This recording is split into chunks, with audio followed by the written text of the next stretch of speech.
diungkapkan oleh Tuhan perkara-perkara kerajaan ini dan dituliskan sedemikian rupa oleh Tuhan menjadi satu peringatan dan pelajaran bagi kita semuanya. Karena zaman ini berjalan terus, tetapi tidak akan sesuai apa yang kita alami dengan kenyataan-kenyataan tanpa Tuhan sendiri. Tuhan itu luar biasa, saudara. Alkitab ini berlaku dari zaman ke zaman sampai pada kesudahan alam. Maka dari itu, saudara, pada siang hari ini kita belajar ada raja dan ada panglimanya. Demikian juga di dalam keluarga itu merupakan suatu kerajaan kecil. Sebab ibu-ibu selalu merasakan mesti ada rajanya di rumah itu. Betul enggak? Hah? Siapa? Suami. Nah kalau gitu panglimanya siapa? Kenapa bilang istri, mbok bilang aku gitu loh. Nah. Jadi kita ini belajar untuk memeriksa diri, saudara. Seperti yang dikatakan di dalam kesaksian tadi, panglimanya ini jengkel. Karena barangnya dihabisin sama rajanya. Dia yang kerja, dia yang punya, dia yang usaha. Coba kita belajar supaya saudara tahu bahwa kehidupan kekristenan itu, Tuhan berkata, firman-Ku ini harus ada di dalam kamu. Jikalau kamu mau minta setiap permohonanmu didengar dan dikabulkan Tuhan, kau harus di dalam aku dan firman-Ku di dalam kamu. Nah, jadi kalau firman Tuhan ini di dalam saudara setiap saat, dan saudara hidup di dalam kuasa Roh Al-Kudus, apa saja yang saudara minta pasti diberikan. Percaya? Ini masalahnya. Tetapi masalahnya kenapa permohonan kita, masalah kita tidak pernah selesai? Karena dua perkara ini, saudara tidak bayar. Maunya apa? Bukan engkau di dalam Roh Al-Kudus, di dalam Yesus, tapi Yesus di dalam kamu. Kebalik. Selalu kalau berdoa, Tuhan, engkau kan di dalam aku. Betul tak? Berarti besar mana? Loh, kalau Yesus lebih besar kok masuk ke dalam kamu? Lebih kecil Yesusnya. Pantesan yang rajanya sebetulnya siapa? Harusnya tetapi ngaku gitu, aku gitu itu baik. Jadi kita makanya saudara, saya katakan, kekristenan itu tidak ikut-ikutan, tetapi pribadi. Ibu tadi, panglima tadi, kalau tidak ketemu Yesus diomongin sendiri, tidak ngaku, tidak mau. Ketemu Yesus saja masih bilang gini kok, itu engkau, tapi aku tidak sanggup. Loh, ngerti enggak? Kalau tidak ngalami sendiri, tidak bakal. Makanya saya katakan, bukan kebetulan, saya katakan di sini saya membawa firman Tuhan, ini pengalaman laki-laki. Ngomong sama perempuan. Loh, pengalaman raja ngomong sama panglima. Loh. Tapi kalau panglimanya tidak bijaksana, panglimanya mau jadi raja, bubar. Tahu enggak? Kita mesti belajar, saudara, dari firman Tuhan. Kalau engkau mau tahu kedudukanmu, dan engkau tahu kedudukan raja, dan engkau tahu kehendak daripada Bapa, kita sudah nyanyi tadi. Ajar aku mengenal akan rencanamu. Saya jamin hidup kekristenanmu dari kebahagiaan kepada kebahagiaan. Tapi mengapa kerap kali kita, ibu tadi panglima bilang apa? Baru 6 tahun loh Tuhan, kok sudah digotong rajane. Loh saudara tahu, Allah itu punya rencana yang terbaik. Mungkin kalau ditambah panjang, belum tentu.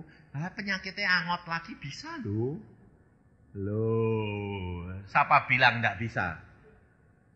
Betul enggak? Contohnya saudara ini coba. Perkara-perkara yang kau sudah tinggalkan. Kadang-kadang di dalam sendiri melintas lagi enggak dalam pikiranmu? Hah? Lah kalau itu balik.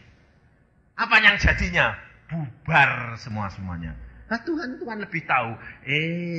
Ini timbang nanti balik. Potong saja. Kenangannya manis selalu. Loh, betul enggak? Lah, kamu tuh senang kenangan manis atau senang kenangan yang bodolan? Maka dari itu saudara, rencana Allah itu paling indah. Dan kalau engkau mengenal Dia, hidupmu tidak ada kekhawatiran, ketakutan. Tapi hidupmu penuh dengan kebahagiaan, damai, sejahtera dari hari sampai kepada pulang kita. Kita belajar firman Tuhan di dalam 1 Samuel pasal yang ke-26. Supaya kita tahu saudara, saya sendiri belum pernah membawakan firman Tuhan ini perkara hubungan raja dan panglima, lalu hubungan suami dan istri. Ini baru hari ini. Karena Tuhan ya, saya kalau bawa firman Tuhan itu tidak pernah merencanakan, ya tidak punya catatan. Jadi jangan kaget kalau kerap kali saudara tanya, kemarin Pak Yusak ngomong apa ya? Tidak tahu. Loh, lawang khotbah sendiri kok tidak tahu? Ya tidak tahu, bukan saya, ngomong Tuhan. Saya dan cuma hanya corong itu. Jadi kerap kali itu habis ngomong ya lupa. Tidak tahu. Hanya sembayang, Tuhan berkata, omong ini. Oke. Saya tadi ya cukup protes sama Tuhan. Tuhan ini perempuan. Ngomong sama orang-orang perempuan ini. Kok kerajaan? Loh, kamu itu tidak tahu. Mereka itu panglima loh. Oh iya toh. Oh. Hebat saya bilang. Luar biasa. Maka dari itu saudara, kerap kali kita ini tidak menyadari. Kita tidak bisa menerima apa adanya yang dari Tuhan. Kerap kali saudara, perempuan-perempuan ini saya dengar sendiri. Pak Yusak sih enak ngomong, wong laki-laki. Saya bilang, omonganmu itu berarti pemberontakan. Engkau sudah dijadikan oleh Allah sebagai wanita. Engkau harus tahu kedudukanmu. Dan Allah punya rencana yang luar biasa dalam hidupmu. Sebab engkau ini dipilih Allah menjadi panglima. Bayangin saudara, kalau tidak ada perempuan ini dunianya habis. Loh betul dah? Lah laki-laki semua tidak ada yang bisa punya anak. Habis. Bubar, susut terus. Iya dah. Tapi kalau perempuan semua, dunianya bubar. Sebab panglima semua, rebutan terus. Perang terus. Tidak ada raja nih. Bubar. Saudara tahu, Allah itu membuat semua indah luar biasa. Di dalam 1 Samuel pasal 26, datanglah orang Sif kepada Saul di Gibea serta berkata, Daud menyembunyikan diri di bukit Hakila di padang belantara. Lalu berkemahlah Saul dan turun ke padang gurun Sif dengan 3.000 orang yang terpilih dari orang Israel untuk mencari Daud di padang gurun Sif. Berkemahlah Daud di bukit Hakila dan di tepi jalan di padang belantara, sedang Daud tinggal di padang gurun. Ketika diketahui Daud bahwa Saul datang mengikuti dia ke padang gurun, disuruhnyalah pengintai-pengintai, maka diketahuinyalah bahwa Saul benar-benar datang.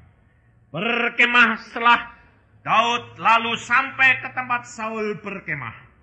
Waktu Daud melihat tempat Saul berbaring dengan Abner bin Ner, panglima tentaranya, Saul berbaring di tengah-tengah perkemahan, sedang rakyat berkemah sekelilingnya. Berbicaralah Daud kepada Ahimelech orang Het itu dan kepada Abisai anak Seruya, saudara Yoab katanya, siapa turun bersama-sama dengan aku kepada Saul ke tempat perkemahan itu? Jawab Abisai, aku turun bersama-sama dengan engkau. Sampai di sini.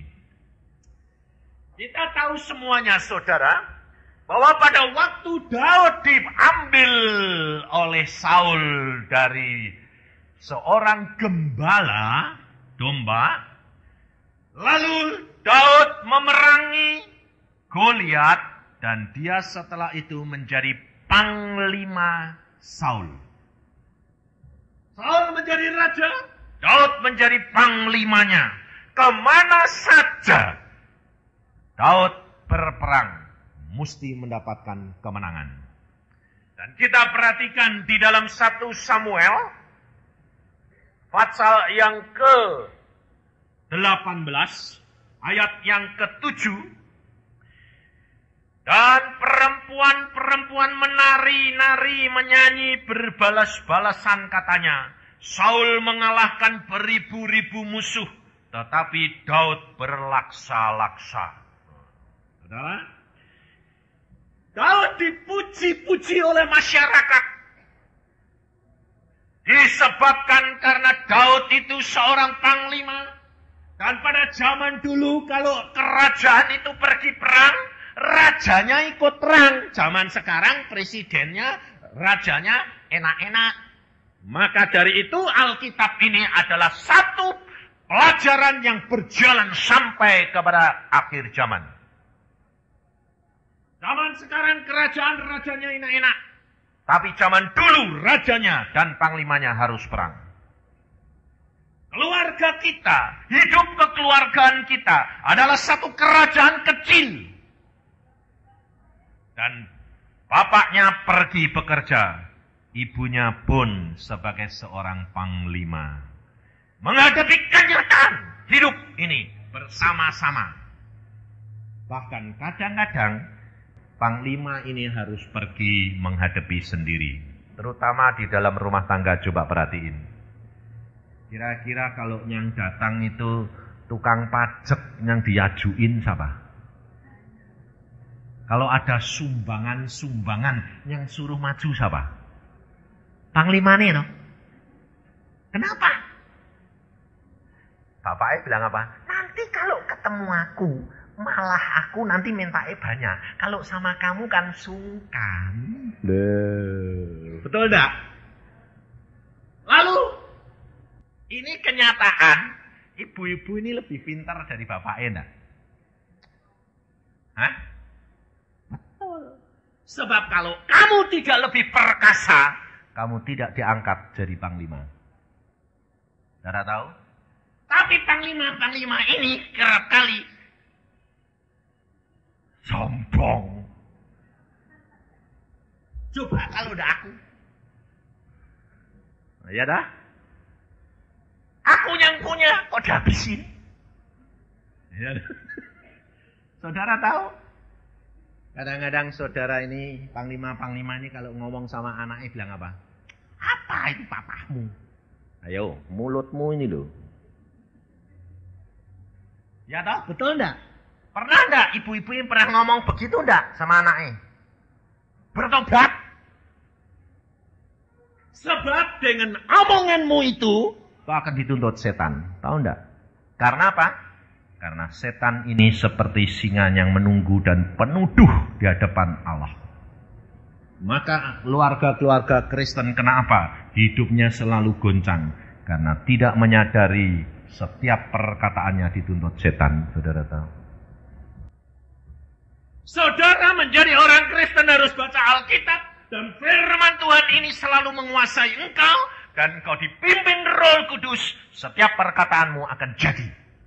Tahu enggak? Luar biasa. Suamimu boleh, rajamu boleh nakalnya kayak apa. Tapi kalau panglima ini luar biasa, mesti menang terus. Betul enggak?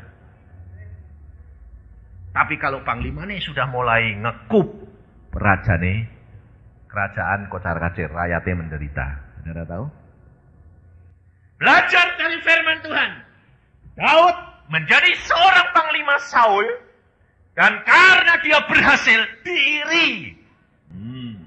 Saudara tahu? Kalau engkau lebih berhasil dari suamimu kira-kira iri enggak? Hah? Jelus enggak? Lalu mulai marah-marah enggak? Contohnya, kalau usaha suamimu mulai bangkrut, tapi usahamu mulai naik, mesti kamu kena sasaran. Betul enggak?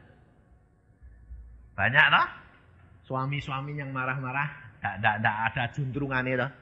Lah aku ini salahku apa? Aku ini sudah kerja setengah mati, biayain, wong kamu sedang enggak kerja, di PHK, lah kok malah marah-marah terus.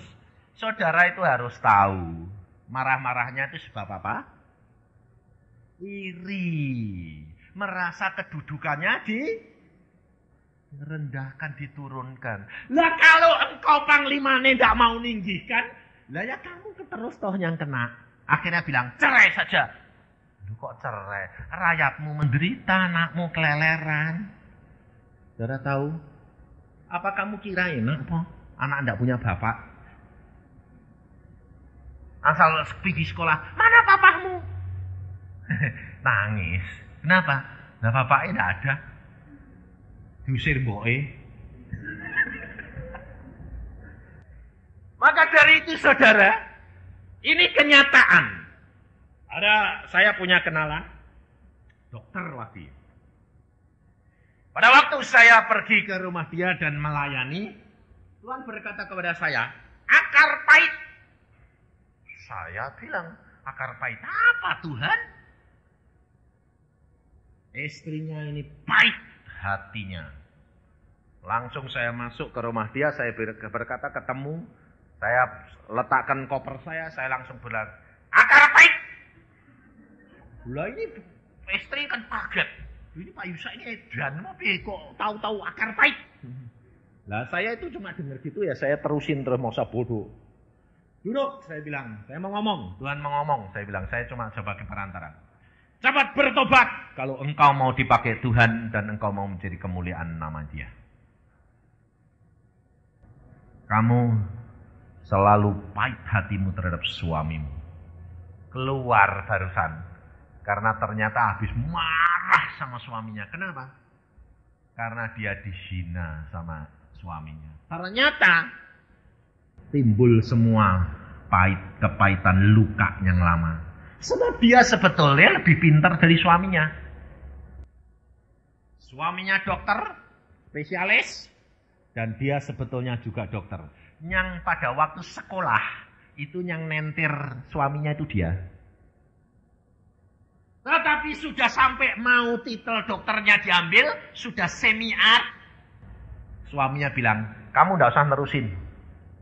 Kalau kamu nerusin, tidak usah kawin sama saya. Dia bilang, lu kenapa? Aku tidak mau kalah sama kamu. Kalau kamu yang mau jadi raja, kawin sama orang lain. Bingung enggak? Akhirnya dia enggak nerusin, enggak jadi dokter. Ini jadi, lalu sekarang segala-gala dihina. Pahitnya luar biasa, saudara. Orang lain enggak tahu, tapi Allahmu tahu, saudara tahu. Saudara kerap kali ngalami akar pahit seperti itu dah. Iya. Sekarang bertobat, sadar bahwa kedudukanmu adalah seorang panglima. Allah memilih engkau menjadi satu panglima bukan kebetulan, tapi satu anugerah bahwa engkau yang harus maju di depan dalam segala perkara. Dan Tuhan mengangkat engkau tinggi-tinggi. Ada waktunya engkau akan jadi raja. Kalau rajanya sudah mati. Betul enggak? Ibu-ibu ini kalau suaminya sudah mati, dia harus berfungsi sebagai ayah dan ibu enggak? Betul enggak? Lihat, perhatikan. Daud dia tidak mau mendahului kehendak Allah. Allah sudah tahu bahwa Daud ini akan jadi raja. Dia dilantik. Tapi Daud dikirim Tuhan untuk menjadi panglima lebih dahulu. Allah punya rencana yang luar biasa dalam diri dia. Padahal kalau saudara perhatikan, mengapa hal ini dipakai contoh oleh Tuhan? Sampai saya tanya, Tuhan, Daud ini raja. Tuhan berkata, perhatikan sifat Daud. Pada waktu dia mau dilantik Tuhan, dia diambil dari gembala domba. Dia seorang pemuda yang, coba kita baca. Di dalam 1 Samuel pasal yang 16, ayat yang ke-12. Jadi saudara tahu mengapa Tuhan ngambil pelajaran ini untuk saudara, supaya saudara tahu. 1 Samuel 16 ayat 12. Kemudian disuruhnyalah menjemput dia. Ia Daud kemerah-merahan, matanya indah, parasnya elok. Loh, kira-kira apa itu? Mukanya, pipinya merah, matanya indah, parasnya elok. Ada enggak orang laki yang elok? Itu perempuan, saudara tahu. Daud dipilih Tuhan, seorang yang lemah lembut, seorang gembala domba, berarti keibu-ibuan. Tapi dia seorang panglima yang gagah perkasa. Hatinya hati singa. Tetapi ibu-ibu diangkat oleh Tuhan menjadi panglima, hatinya hati tikus. Bukan singa, hati kambing. Apa? Karena apa? Sedih. Terus singa itu tidak pernah sedih. Oh, enggak. Maka dari itu saudara harus kenal. Firman Tuhan berkata, jikalau engkau di dalam aku, dan firmanku di dalam kamu, minta apa saja. Ini dilakukan oleh Daud. Apa saja yang dilakukan oleh Daud, mesti berhasil. Bayangin kalau saudara perhatikan ayat-ayat yang kita baca tadi. Dia dikejar-kejar Saul. Mau dibunuh. Dan Saul tidur di antara orang 3.000. Dan kau perhatikan, orang perang telinganya harus tajam. Daud berkata apa? Siapa yang menemani aku pergi ke tengah-tengah pasukan itu? Abisai berkata, aku. Itu apa enggak pikirannya orang sinting apa? Dia orang dua pergi di tengah-tengah orang 3.000 untuk nyerahin diri apa? Tapi saudara tahu, apa saja yang dilakukan oleh Daud berhasil. Mengapa? Karena Allah beserta dengan dia. Baca di dalam ayat selanjutnya 1 Samuel 26. Samuel 26 ini kita baca selanjutnya ayat yang ke-9. Tetapi kata Daud kepada Abisai, jangan musnahkan dia, sebab siapakah yang dapat menjamah orang yang diurapi Tuhan dan bebas dari hukuman? Lagi kata Daud, demi Tuhan yang hidup, niscaya Tuhan akan membunuh dia, entah karena sampai ajalnya dan ia mati, entah karena ia pergi berperang dan hilang lenyap di sana. Kiranya Tuhan menjauhkan daripadaku untuk menjamah orang yang diurapi Tuhan. Ambillah sekarang tombak yang ada di sebelah kepalanya dan kendi itu, dan marilah kita pergi. Kemudian Daud mengambil tombak dan kendi itu dari sebelah kepala Saul. Lalu mereka pergi, tidak ada yang melihatnya, tidak ada yang mengetahuinya, tidak ada yang terbangun, sebab sekaliannya tidur. Karena Tuhan membuat mereka tidur nyenyak. Loh, rahasianya di mana? Karena Tuhan membuat tidur nyenyak. Sebab apa? Sebab Tuhan mau melindungi Daud. Orang yang dikenannya. Ini loh saudara. Kalau saudara menjadi seorang panglima dikenan Allah, apa saja yang kamu lakukan pasti dilindungi dan diberkati Tuhan. Jangan kalah. Ada seorang ibu Dia berkata kepada saya begini, Pak, saya ini merindukan suami saya ini bertobat, Pak. Kamu sudah berdoa? Sudah, Pak. Berapa lama? 19 tahun. Hah? 19 tahun kamu sembahyang? Iya. Belum sekarang? Belum, Pak. Wah, saya kira sudah waktunya sekarang. Sekarang sudah harus waktunya. Terus bagaimana? Tumpangi tangan bapakmu. Bertindak dalam nama Yesus. Wah, Pak, kalau ditumpangi tangan, kalau ketahuan saya bisa dikeplok ini, Pak. Jangan membatasi kuasa Allah. Allah punya cara sendiri. Terus bagaimana? Berdoa, lakukan. Kamu tidur bersama enggak? Tidur bersama.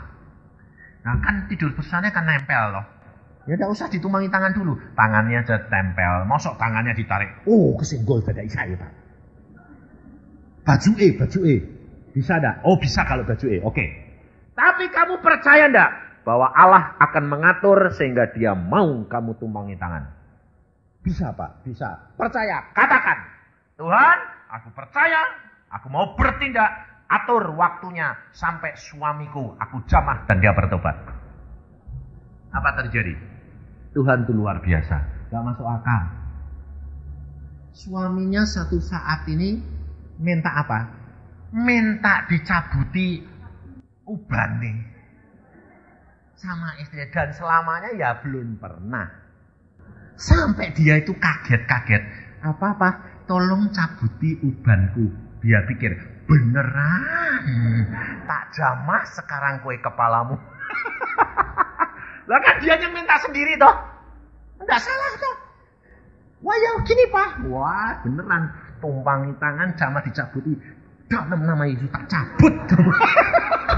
Jadi asal dicabut satu, ubane itu tul. Oh Cina, dalam nama Yesus pergi. Cabutil. Lalu bertobat. Saudara tahu apa terjadi? Pada waktu ulang tahun dia berkata apa? Tolong bikin makanan yang enak yang aku suka. Sebab apa? Aku mau mengadakan pesta selamat tinggal. Hah? Selamat tinggal sama siapa? Sama hidupku yang lama. Dan aku menjadi pengikut Yesus. Luar biasa enggak? Allahmu itu sanggup lakukan segala perkara. Hanya karena kamu ini membatasi Allah dengan pikiranmu sendiri. Piye ya carane? Piye gini? Oh, piye apa nih piye? Serahkan dalam kuasa roh dan isi pikiranmu dan hatimu dengan firman. Segala perkara akan terjadi. Istri saya itu, saudara boleh tanya, dia berdoa untuk saya 13 tahun. Kenapa? Karena saya keras hati, tidak pernah bisa mengerti dia. Jangan kira sekarang jadi hamba Tuhan lemah lembut, sayang dia dulu. Jangan kira, sebab Tuhan tuh selalu cari hamba-hambanya yang brengsek. Sebab kalau tidak gitu tidak jadi saksi, betul tidak? Nah kalau jadi hamba Tuhan tuh asalnya baik, suci, kudus, ya orang bilang ya pantas Tuhan pilih orang kayak gitu. Tapi kalau Tuhan pilih orang brengsek jadi baik, lah itu baru hidup di dalam Yesus adalah satu ciptaan yang baru. Ini loh saudara, hidup kekristenan itu satu hidup pengalaman yang nyata, bukan teori. Jangan teori. Saya sebagai hamba Tuhan, kenapa? Saya kerap kali kalau dimintain 2 saya tidak mau. Kenapa? Sebab saya tidak mau orang itu mengkultuskan saya. Lebih baik saya katakan doa sendiri. Caranya begini, lakukan, jadi alami dengan Yesus secara pribadi. Saudara tidak bakal cari saya. Kenapa? Ngalami kok. Betul enggak? Lah buat apa? Kalau segala-gala harus saya, nanti saya digantung Tuhan. Kok enak, kamu masuk surga, aku enggak. Kok enak? Enggak mau saya enggak peduli. Saya melayani Yesus, bukan melayani manusia. Maka dari itu saudara, saya katakan, Alami secara pribadi. Praktekkan di dalam keluargamu. Jangan enak-enak. Sifat dan perangai orang tua selalu ada di dalam diri anakmu. Jangan enak-enak. Kalau bapaknya mata keranjang, anaknya pasti mata keranjang. Jangan enak-enak. Kamu bilang, sudah bertobat kok Pak. Perhatiin, nanti kan ada. Karena itu ditanam di dalam daging dan sumsum dan darah. Ini saya alami sendiri. Saya itu mata keranjang. Anak saya itu dari kecil saya tengkingin. Dalam nama Yesus aku putuskan mata keranjang. Putuskan. Saya katakan, nak, jangan mata keranjang. Itu ndak enak. Nanti bayar harganya. Dia bilang apa? Papa kan sudah ngalami, aku kan belum. Aku ya kepengen ngalami. Kurang ajar enggak? Lalu dia ya bilang, Pak, aku kepengen ngalami. Ngalami apa? Pacaran. Lah matamu kok keranjang? Enggak jadi, enggak apa-apa toh. Bebas kok. Waduh Tuhan, Engkau peliharakan anakku. Apa terjadi? Sampai batas-batas tertentu yang Tuhan izinkan. Tapi tetap ada sifat dan perangai itu. Saudara tahu?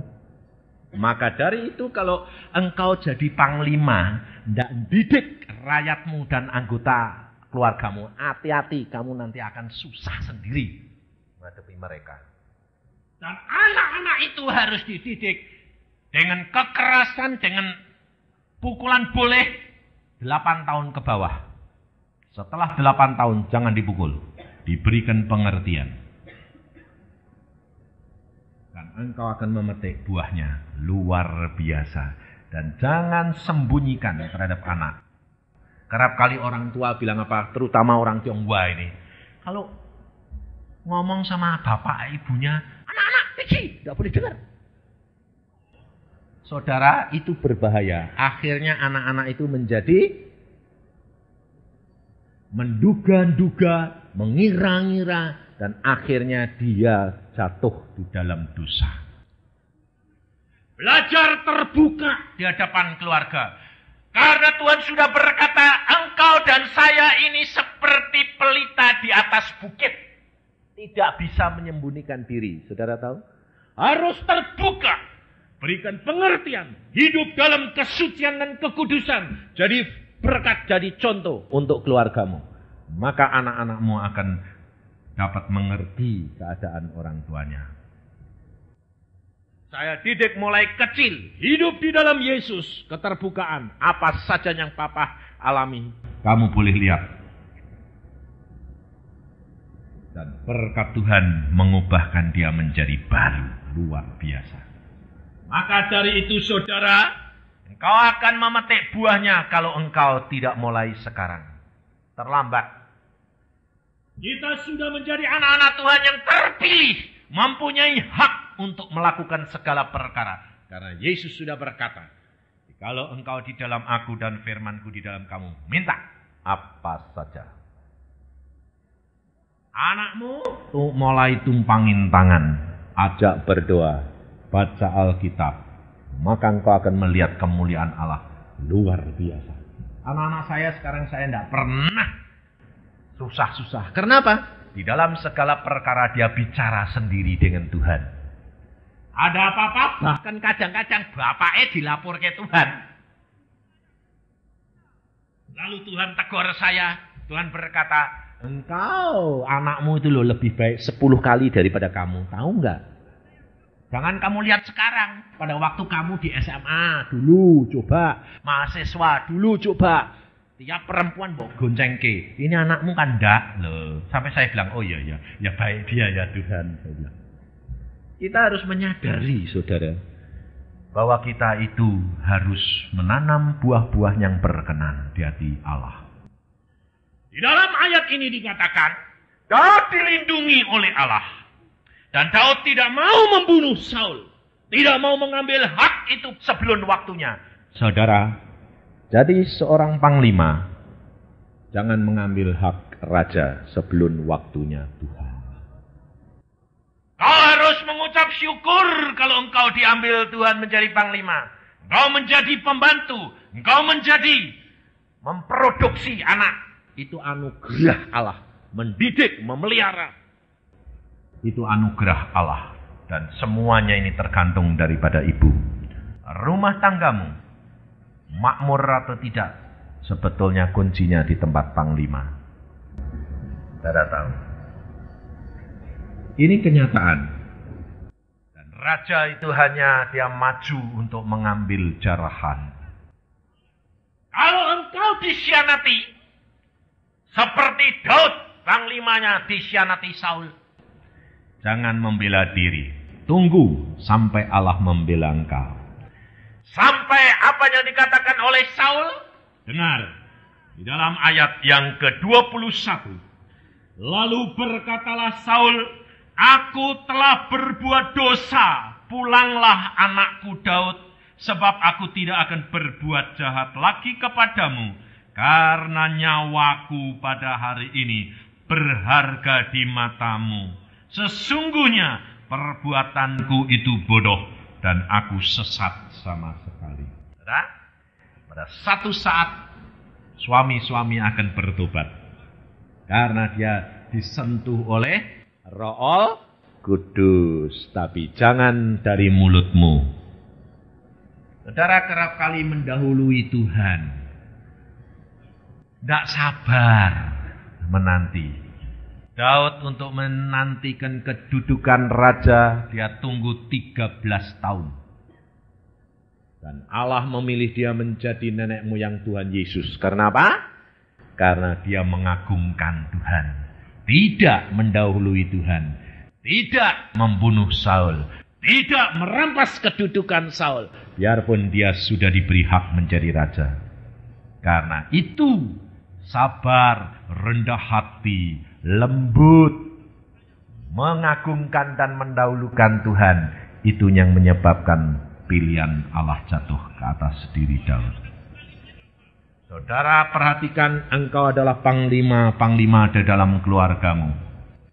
Anak-anakmu tergantung kamu yang mendidik. Yang melatih berperang adalah engkau panglima. Ada yang melatih perang rajanya, panglimanya, saudara. Apabila raja sudah tua, yang pergi berperang dan yang memerintah panglima, bukan raja lagi. Maka dari itu, anak-anak rakyat lebih menghormati panglima daripada raja. Betul tak? Sehingga kerap kali gampang terjadi kudeta. Karena apa? Karena panglima yang berlangsung dengan anak-anaknya. Saudara, anak-anakmu menghormati orang ayahnya atau tidak tergantung engkau. Saya mengucap syukur anak-anak saya menghormati saya dan mengagungkan. Dan dia berkata, Papa, bagaimana menjadi seorang ayah seperti engkau? Dihormati, disegani oleh anak karena tahu bahwa Papa bertindak sesuai dengan kehendak Tuhan. Saya kalau dengar begitu saya terharu. Karena apa? Saya tidak mengerjakan apa-apa. Saya hanya mengerjakan apa yang firman Tuhan katakan. Dan pimpinan Roh Kudus yang akan menuntun mereka. Saya selalu hanya berdoa, Tuhan, pakai anak-anakku menjadi kemuliaan dalam namamu dimuliakan dalam diri dia. Karena itulah rencana dan kehendakmu. Menyenangkan hatimu setiap saat sampai waktunya tiba. Haleluya. Amin. Mari kita berdoa.